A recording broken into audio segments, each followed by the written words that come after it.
அன்றைக்கி நான் தான் கடைசியாக பேசினேன் இந்த படத்துக்கு ட்ரெய்லர் லான்ச் நடந்தபோது. ஆனால் இன்றைக்கி ஒரு பெல் அடிக்காது, ஸ்க்ரீனில் படம் கிடையாதுன்றதுனால ஓகே. வந்திருக்கிற எல்லாருக்கும் நன்றி.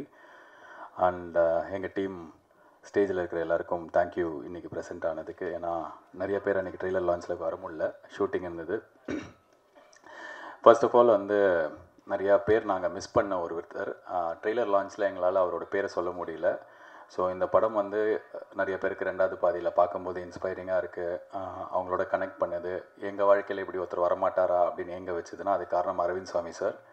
அரவிந்த் சாமி சார், தேங்க்யூ ஸோ மச் எங்களுக்காக இந்த ரோல் நீங்கள் பண்ணதுக்கு.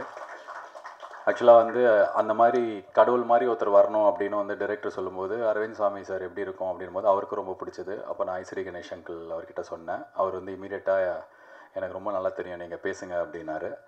நான் மெசேஜ் அனுப்பிச்சிட்டு நான் ஃபோனு கையிலேருந்து கீழே வைக்கிறதுக்குள்ளே எனக்கு கால் பண்ணார். கால் பண்ணிவிட்டு இமீடியட்லி சைடு ஓகே அதை பண்ணுறதுக்கு. அண்ட் அவர் அந்த இடத்துல வந்தது ரொம்ப பெரிய டிஃப்ரென்ஸ் இந்த படத்துக்கு. ஸோ தேங்க்யூ அரவிந்த் சாமி சார். இப்போ தான் முதல் வாட்டி உங்கள் பேரை சொல்லி, ஏன்னா வெளியில் எங்கேயுமே நான் நடித்து சொல்லக்கூடாதுன்னு சொல்லியிருந்தார். ஸோ அவருக்கு எங்களோட நன்றி. அண்ட் நார்மலாக இந்த சக்ஸஸ் மீட் இப்போ நான் ஒவ்வொருத்தராக ஸ்டேஜில் இருக்கிறவங்களுக்கு தேங்க்ஸ்ன்னு சொல்லிட்டு ஏற்கனவே ஒரு ஃபங்க்ஷன் நாங்கள் பண்ணிட்டோம். அதே விஷயத்தை இங்கே பண்ணும்போது பொறுமை இழந்துருவாங்க பார்க்குறவங்களும்.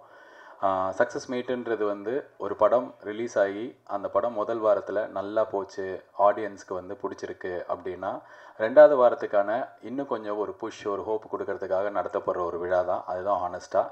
ஸோ எங்களுக்கு அந்த சக்ஸஸ் அப்படின்றது இந்த முதல் வாரத்தில் அப்படி தான் கிடச்சிருக்கு. மக்களுக்கு இந்த படம் ரொம்ப ரொம்ப பிடிச்சிருக்கு. நிறையா ஊரில் அவர் சொன்ன மாதிரி கள்ளக்குறிச்சி ஆகட்டும், விழுப்புரம் ஆகட்டும், தமிழ்நாட்டில் பல ஊர்களில் இன்ஃபேக்ட் இந்த படம் போன வாரம் ரிலீஸ் ஆன படங்களில் அதிக கலெக்ஷன் பண்ணி எங்களுக்கு ரொம்ப சந்தோஷமான ஒரு வர வீக்கும் நல்லா இருக்கும் அப்படின்ற ஒரு ஹோப்பை கொடுத்ததுனால தான் இந்த சக்ஸஸ் மீட். ஆனஸ்ட்டாக சொல்லணுன்னா இந்த படத்தோட எடிட்டர் செல்வா தான் அவர் டெய்லி ஒரு சக்ஸஸ் மீட் கொண்டாடுற எடிட்டர். நேற்றுக்கு தான் ப்ளூ ஸ்டார் படத்தோட சக்ஸஸ் மீட்டில் உட்காந்து இருப்பார். 2 படத்துக்கும் அவர் தான் editor. So congratulations on blue star also.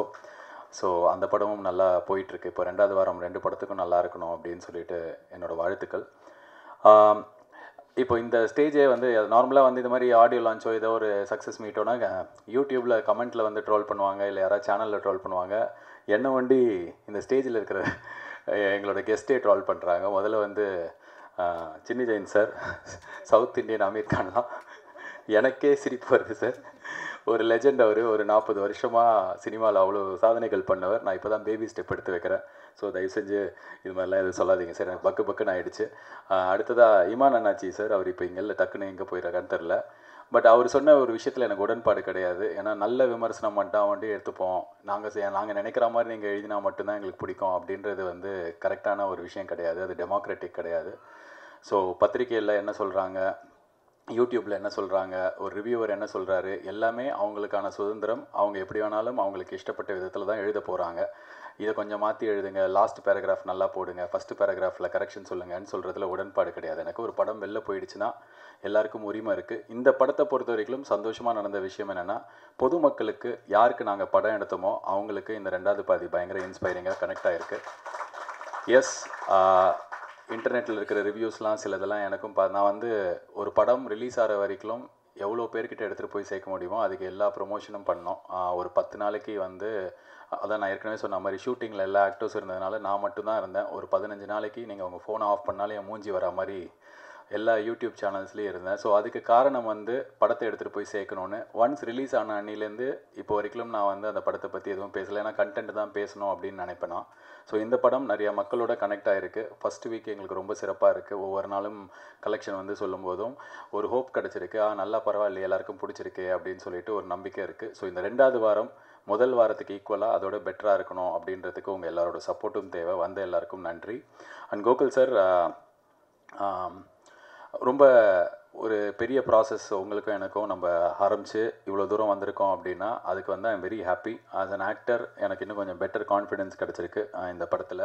நிறைய பேர் என்கிட்ட கேட்டாங்க, என்ன உங்கள் கண்ணு செவந்தே இருக்குது படம் ஃபுல்லாக, என்ன நீங்கள் ஒரு காமெடி சீனில் கூட இல்லவே இல்லை, நீங்கள் என்ன காமெடியே பண்ணல, இப்படிலாம் கேட்டாங்க. பட் அதெல்லாம் தாண்டி இந்த படத்தில் என்ன இவர் வேறு மாதிரி காட்டுவார் அப்படின்ற ஒரு கான்ஃபிடென்ஸ் இருந்தது. அந்த கான்ஃபிடென்ஸ் இப்போ பார்க்கும்போதும் ஓகே பரவாயில்ல, நம்மளால் இந்த சீனை ஹோல்ட் பண்ண முடியுதுன்றது எனக்கு அடுத்த படத்துக்கு எடுத்துகிட்டு போகிறது உங்ககிட்ட தான் கிடச்சிது. நன்றி அதுக்கு Gokul sir. And all the best. Vels கூட அடுத்த படம் வாழ்த்துக்கள். இதோட பெரிய வெற்றி படமாக இன்னும் நிறைய அதிசயங்கள் நடக்கிற படமாக இருக்கட்டும். அண்ட் ப்ரொடியூசர் ஐசரி கணேஷ் அவர்கள் இன்றைக்கி எனக்கு செயின் போடல.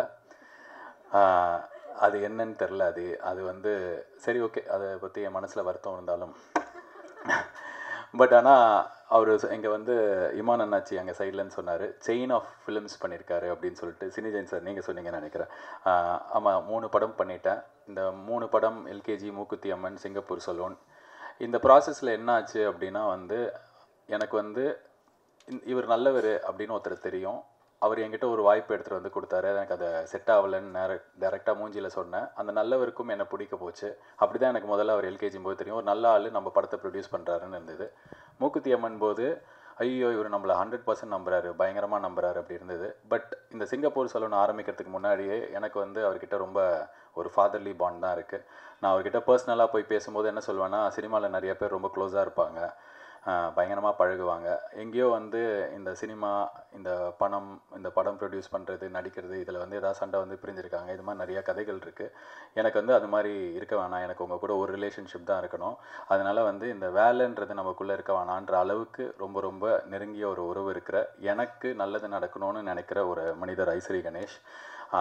அந்த மனிதரை நான் சம்பாதிச்சிருக்கேன். ஸோ எதுக்காகவும் வந்து எனக்கு அதை விட்டு கொடுக்க வேணான்றதுனாலேயே நான் அவருக்கு பண்ணுற படங்களை பார்த்து 100% எனக்கு இது கண்டிப்பாக பண்ணணும் அப்படின்னு தான் நான் வருவேன்னு சொல்லியிருக்கேன். ஸோ அந்த உரிமையும் அந்த சுதந்திரமும் எனக்கு கொடுத்ததுக்கு ரொம்ப நன்றி. அண்ட் செயினில் 3 தான் முடிஞ்சிருக்கு. இன்னும் என் செயினில் வந்து நான் எல்கேஜி 2, மூக்குத்தி அம்மன் 2ன்ற மாதிரி என் படங்கள்லேயே நான் வந்து எழுதி எனக்கு நிறைய ஐடியாஸ் இருக்குது. உங்ககிட்ட தான் நான் பண்ணுவேன் அதை. பட் இப்போதைக்கு அந்த செயின் வந்து கோகுல் கழுத்துக்கு போயிருக்கிறதுனால அவருக்கு என்னோடய வாழ்த்துக்கள். கொஞ்ச நாள் அந்த செயின் இல்லாமல் நான் தனியாக கையில் யாராவது காப்பு போடுவாங்களான்னு பார்த்து வெயிட் பண்ணுறேன். ஃபைனலி ஒரே ஒரு விஷயந்தான், இல்லை அதுதான், அந்த செயின் இப்போதைக்கு போட்டிங்க, இப்போ மழுப்பக்கூடாது நீங்கள். ஸோ சீக்கிரமே வேறு காப்புகள். கலைப்புலி தானு சார் ரொம்ப நாளாக கூப்பிட்டுருந்தீங்க. ஹியர் ஐ கம் படி. பட் இந்த சிங்கப்பூர் சலூன் 2வது வாரம் முதல் வாரத்தோட எந்த அளவுக்கு சிறப்பாக இருக்கும் அப்படின்றத நாங்களும் ஆர்வமாக எதிர்பார்த்துட்ருக்கோம். காரணம், ரொம்ப ரொம்ப ஹானஸ்ட்டாக சொல்லணுன்னா, ரத்தம், கத்தி, அதுக்கப்புறம் வந்து நிறைய அப்யூசிவ் படங்கள்லாம் ஹிந்திலையும் சரி மற்ற மொழிகள்லையும் சரி இங்கே வந்து பயங்கரமாக ஓடுது. அந்த மாதிரி நேரத்தில் ஏதாவது பண்ணி வாழ்க்கையில் ஜெயிச்சிடலாமா அப்படின்ற நம்பிக்கையோடு இருக்கிறவங்களுக்கு ஒரு சின்ன ஹோப் கொடுக்குற ஒரு படமாக இது வந்திருக்கு. ஸோ நிறைய பேருக்கு அது கனெக்ட் ஆகிருக்கிற காரணத்தால் நல்ல விஷயம் சொல்லியிருக்கிறதுனால இந்த படம் நல்லா போச்சுன்னா, 2வது வாரம் இன்னும் திருப்தியாக இருந்துச்சுன்னா நாங்கள் ரொம்ப ஹாப்பியாக இருக்கும். ஸோ மற்றபடி எப்படி இந்த படத்தை வந்து நீங்கள் விமர்சனம் பண்ணி எழுதியிருந்தாலும் அந்த ஊடகங்கள் அனைத்துக்கும் நன்றி. நீங்கள் இப்படி தான் பண்ணணும் அப்படின்னு சொல்கிறதுல எனக்கு உடன்பாடு இல்லை. ஸோ அது எங்கள் கருத்தாக, எங்கள் குழுவினர் கருத்தாக எடுத்துக்காதீங்க. பிகாஸ் நான் ஏன் திருப்பி சொல்கிறேன்னா, இந்த படம் வருதுன்னு சொல்லிட்டு தமிழ்நாட்டில் இருக்கிற முக்கால்வாசி பேருக்கு எடுத்துகிட்டு போய் சேர்த்துது social media, promotions, YouTube channels, media. ஏன்னா நான் வந்து நல்லா ப்ரொமோஷன் பண்ணுறதே ஒரு படத்துக்கு ப்ரொமோஷனாக மாறி அதை வச்சே மீம்லாம் போட ஆரம்பிச்சிங்க. ஸோ அவங்க எல்லாருக்குமே நன்றி. Wishing for us a great second week. Thank you so much for coming. எல்லாருக்கும் நன்றி, வணக்கம்.